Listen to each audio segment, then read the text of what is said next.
আসসালামু আলাইকুম রহমতুল্লাহ বারাকাতু। যে সম্মানিত এলাকাবাসী, আশা করি সবাই ভালো আছেন। এটা হচ্ছে আমাদের শুভেচ্ছা ক্রিয়া সংঘ পাঠাগার। ১/১/১৯৯৯ সালে আমাদের এই পাঠাগার প্রতিষ্ঠিত হয়। একটি আধুনিক সমাজ গঠনে আমাদের এই পাঠাগার অঙ্গীকারবদ্ধ। আপনারা দেখতেছেন আমরা নিয়মিতই আমাদের এই পাঠাগার সমাজে উন্নয়নমূলক কাজের মধ্যে আমরা বেশিরভাগ হচ্ছে অবদান রাখার চেষ্টা করতেছি। তার ধারাবাহিকতায় আমরা কিছু হচ্ছে আমরা কর্মসূচি হাতে নিয়েছিলাম। বিশেষ করে হচ্ছে আপনারা দেখতেছেন আমাদের নোয়াখালীতে হচ্ছে প্রচুর পরিমাণ পানি। পানি হওয়ার কারণে হচ্ছে আমাদের অসংখ্য মানুষের হচ্ছে বিভিন্ন রোগ বেঁধে দেখা দিয়েছে। তো আমরা এই চিন্তা করি আমরা আমাদের পাঠাগারের উদ্যোগে আমরা হচ্ছে একটা মেডিকেল ক্যাম্প করব।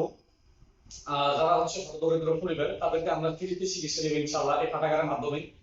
তারপরে হচ্ছে আমরা আমাদের এই ইউনিয়নের মধ্যে অসংখ্য বিল আছে বড় বড়, যে বিলগুলোতে হচ্ছে আমরা মাছের পোনা অবমুক্ত করব সরকারি হিসেবে।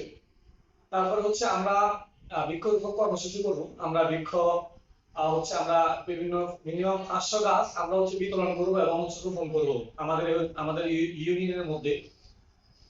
আপনারা হচ্ছে আমাদের নিয়মিত আমাদেরকে হচ্ছে আপনারা সহযোগিতা করতেছেন বুদ্ধি পরামর্শ দিয়ে।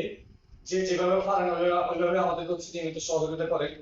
তার ধারাবাহিকতায় আমরা আপনাদের কাছে সহযোগিতা চাই। ইনশাআল্লাহ আমরা যে কর্মসূচিগুলো হাতে নিয়েছি আমরা আপনাদেরকে সাথে রেখে আমরা এই পাঠাগারের কর্মসূচিগুলো এই সমাজের মানসিকতা চিন্তা করে ইনশাআল্লাহ আমরা কর্মসূচিগুলো খুব দ্রুত আমরা বাস্তবায়ন করব।